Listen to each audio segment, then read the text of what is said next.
Mesdames et messieurs, bonsoir. La télévision d'État de l'Arménie occidentale vous présente les nouvelles du jour. Voici les principaux chapitres d'aujourd'hui.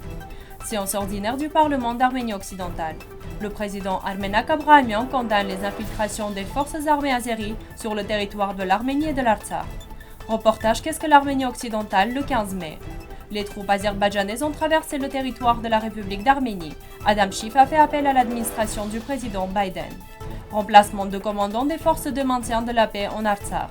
Découverte à la suite de fouilles à Artashat. L'école rénovée du village d'Azavreti au Javark sera mise en service en juin.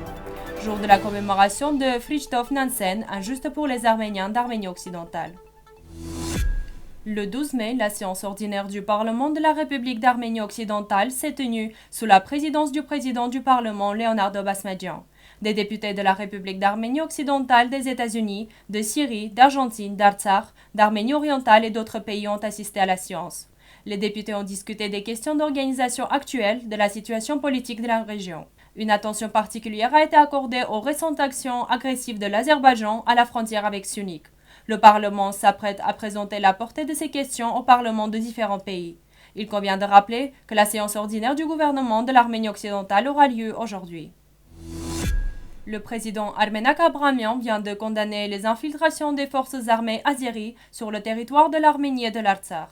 Il invite les autorités respectives à renforcer les liens avec les autorités de l'Arménie occidentale afin de permettre dans les meilleurs délais le déploiement des corps de volontaires de l'Arménie occidentale dans le cadre de la protection des territoires concernés. Le président Armenak Abrahamian rappelle les droits acquis de l'Arménie de 1920 à partir du territoire de l'Arménie occidentale et la protection de l'intégrité territoriale de ce dernier.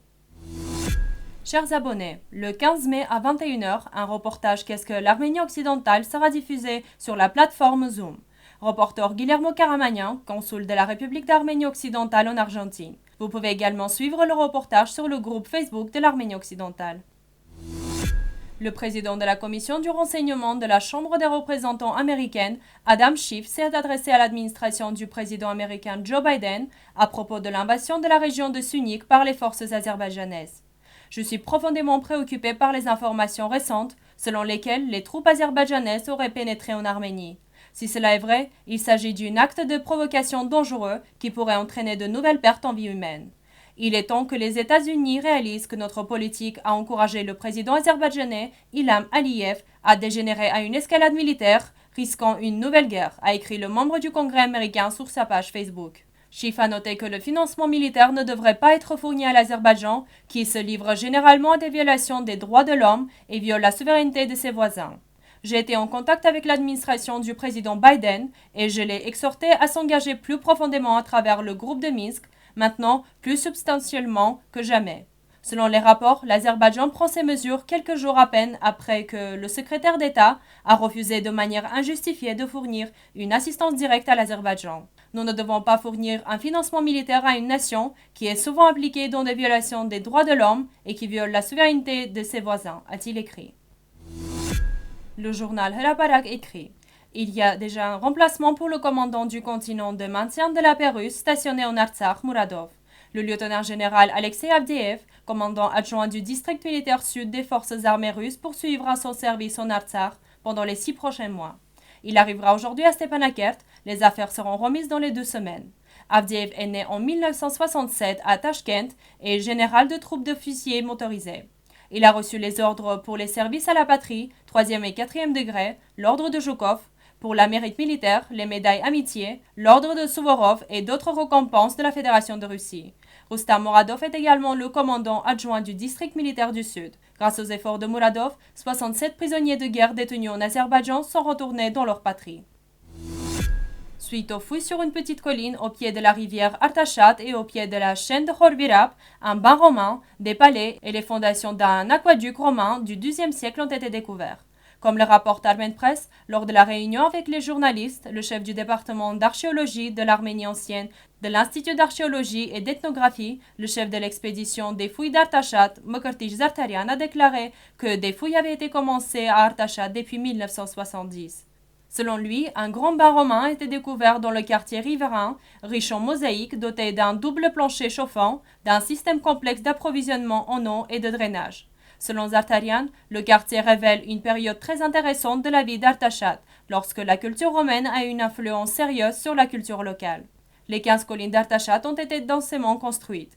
La longueur des clôtures autour du colline a atteint une dizaine de kilomètres. Selon Zarkarian, les fondations de l'aqueduc romain ont finalement été révélées, ce qui est un phénomène unique non seulement pour l'Arménie, mais aussi pour le Moyen-Orient. L'école publique du village d'Azavreti de la municipalité d'Akhalkalaki de Javark est en cours de rénovation complète. Le bâtiment scolaire rénové sera mis en service en juin, rapporte genius.ge. Les travaux de finition extérieure et des travaux de carrelage à l'intérieur sont en cours. Les jours à venir, nous commencerons les travaux de décoration intérieure. Un stade sera également construit à côté de l'école. Nous pensons que nous devrons terminer les travaux d'ici fin juin et que d'ici septembre, les enfants pourront fréquenter une nouvelle école, a déclaré un responsable de l'entreprise de rénovation de l'école. L'école d'Azavreti disposera d'un système de chauffage moderne car il sera conçu pour les personnes handicapées. L'école sera également équipée d'un laboratoire. Il faut rappeler que l'école d'Azavreti était au bord de l'effondrement. Les élèves et les enseignants n'étaient pas en sécurité dans le bâtiment de l'école. L'école compte plus de 100 élèves. C'était l'enfer. Les autorités turques ont tout fait pour arrêter ceux qui essayaient d'aider ces malheureux. Comment pourraient-ils se défendre contre des gendarmes armés, des soldats et de nombreux bandits si la majorité des hommes valides étaient déjà recrutés pour le service militaire et que toute la population était systématiquement désarmée? Ces atrocités dépassent toutes les atrocités connues dans l'histoire par leur ampleur et leur abominable cruauté, a déclaré l'immortel Fridtjof Nansen, un ami du peuple arménien, un explorateur polaire, un scientifique, un diplomate et un humaniste de premier plan. Notre homme est né le 10 octobre 1861 à Christiania, en Norvège, dans une famille d'avocats. En 1922, il reçoit le prix Nobel de la paix pour son travail en nom des victimes déplacées de la Première Guerre mondiale et des conflits liés. Il a vigoureusement défendu les droits violés de notre peuple, a délivré des milliers de passeports Nansen aux migrants arméniens et russes. Ces passeports ont été à l'origine de l'existence du passeport actuel que tout le monde utilise pour voyager. Jusqu'à la fin de ses jours, l'humaniste désintéressé s'est occupé des problèmes des réfugiés. De nombreux articles, rapports et discours du grand norvégien sont consacrés à l'histoire de notre peuple et de notre pays. En 1927, son livre En Arménie a été publié en norvégien, qui a été traduit en anglais et en français comme Arménie et le Moyen-Orient, et en Allemagne comme Les gens trompés. Sur ce livre, en lettres rouges, il est écrit « Charge contre l'entente et la société des nations ». Nansen est décédé le 13 mai 1930. Nous vous remercions pour votre fidélité et à la fin de notre émission, vous pouvez écouter Vartuhi Erityan Shorerjan dont la version complète est disponible sur notre site web.